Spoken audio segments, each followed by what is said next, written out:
peut-être la première présentation de moi serait professionnelle. Je suis professeur agrégé des universités en management. Je suis coach, ce qu'on appelle l'executive coach, c'est-à-dire coach de dirigeants, de directeurs de dirigeants, et je fais de la consultation en management. Ça, c'est ce que, en tant que chercheur, parce que bon, quand on est universitaire, on fait une carrière d'enseignant, on fait une carrière de chercheur, je n'ai jamais aimé que la recherche de terrain, c'est-à-dire à partir de l'observation des gens, l'observation des organisations, et j'ai fait toutes mes recherches à partir d'observations directes. C'est ce qui m'intéressait, c'est ce qui m'intéresse toujours. Je pense que la principale qualité que j'ai, c'est d'observer les gens. Si je dois me définir plus profondément, j'irai en arrière. Et au moins je crois qu'il y a deux choses importantes dans ma vie.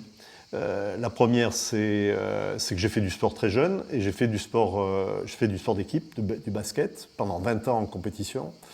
Et j'y ai tout appris, je crois, les relations interpersonnelles, comment on gère le stress de la compétition, comment on assure de la cohésion d'équipe et l'efficacité d'une équipe. Bon, ça, c'est ma source.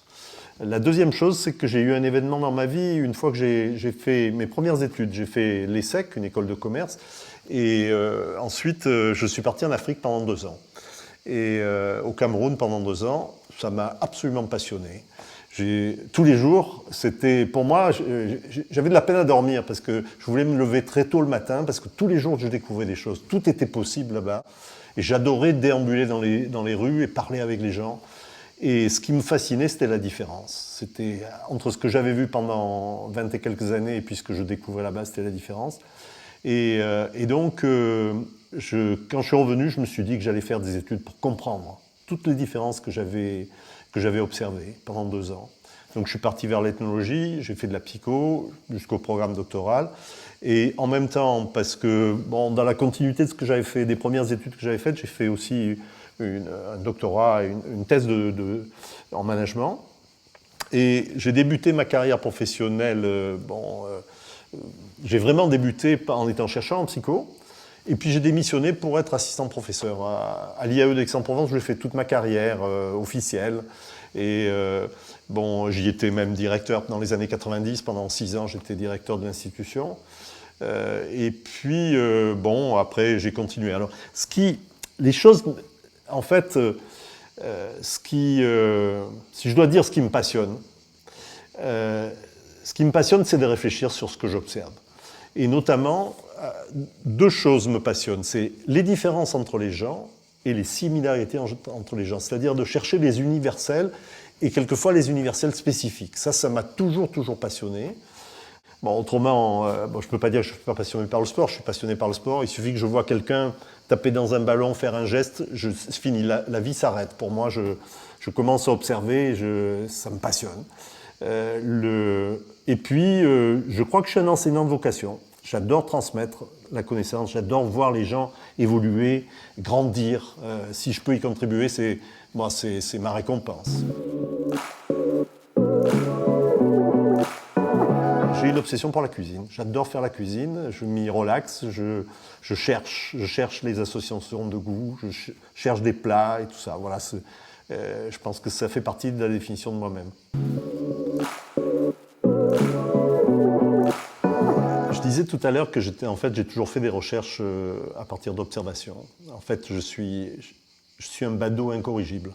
Si je marche dans la rue, je m'arrête tout le temps. Dès qu'il y a un bonimenteur, tout ça, je regarde, j'observe, je regarde les réactions des gens. Quelquefois, j'observe tellement les gens que s'il y a des gens avec moi, ils me disent « Mais attends, tu peux pas faire ça, c'est inconvenant de regarder les gens. » Mais c'est vrai que c'est comme un aimant pour moi d'observer la manière dont fonctionnent les gens. À partir d'un certain moment, je me suis dit comment je peux mettre de l'ordre. Je ne trouvais pas complètement ça dans les études que j'avais faites à l'université. Je me suis intéressé à des approches parallèles, l'analyse transactionnelle, la PNL, les choses de ce genre. Et puis, j'ai travaillé avec des gens qui avaient commencé à véritablement faire des mises en ordre, des modélisations, des spécificités des gens. J'ai beaucoup appris avec eux.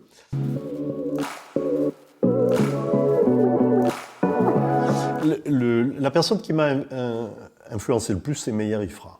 C'est un psychologue français et qui, avec lui, j'ai énormément appris. Il avait une longueur d'avance. J'ai pas mal appris aussi avec Tebi Keller, qui est le père de enfin, on peut dire le père de la ProcessCom, même s'il a travaillé avec d'autres personnes pour concevoir tout ça. Et puis en PNL, j'ai beaucoup travaillé. J'ai travaillé avec les fondateurs de la PNL, Bandler et Grinder, mais beaucoup avec Robert Dills, qui est un pédagogue et un coach hors pair. Je suis venu à la modélisation de Comprofiles. En fait, il n'y a rien de nouveau dans Comprofiles. J'ai tout pris, soit chez des gens, soit dans les études que j'ai faites, soit dans les ateliers que j'ai faits avec d'autres personnes. Simplement qu'il y a un point qui est important, c'est peut-être le concept de croissance relationnelle. C'est le point qui est le plus important. C'est-à-dire que moi, j'étais fasciné, rien qu'en m'observant moi-même, pourquoi à certains moments j'étais performant, pourquoi à d'autres moments j'étais exécrable. Et c'était où je perdais mes moyens. C'était quelque chose que je veux dire, une question à laquelle je voulais répondre. Donc ça m'a amené au concept de croissance et de survie. Je pense qu'ils sont les éléments les plus tangibles de ce que j'ai fait dans mes investigations, dans mes recherches. En fait, après, le cheminement de ma pensée est toujours le même. C'est-à-dire que je m'intéresse, je me passionne et je prends des éléments pour moi. C'est-à-dire que j'ai besoin d'une pensée propre, d'une réflexion indépendante. Donc c'est un peu ça qui m'a amené justement à modéliser d'une manière spécifique ce que j'ai appris avec d'autres.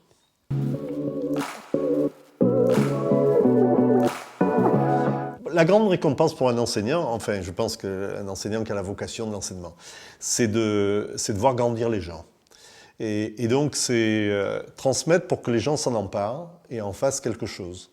Alors et on s'aperçoit d'une chose, quand on est enseignant, on s'aperçoit d'une chose dont on n'a pas conscience quand on fait ce métier, c'est que très souvent les gens, à partir du peu qu'on leur donne, en font beaucoup plus. C'est-à-dire qu'eux-mêmes, je veux dire, font évoluer ce qu'ils ont appris, ils se l'approprient, ils le transforment et ils le développent complètement.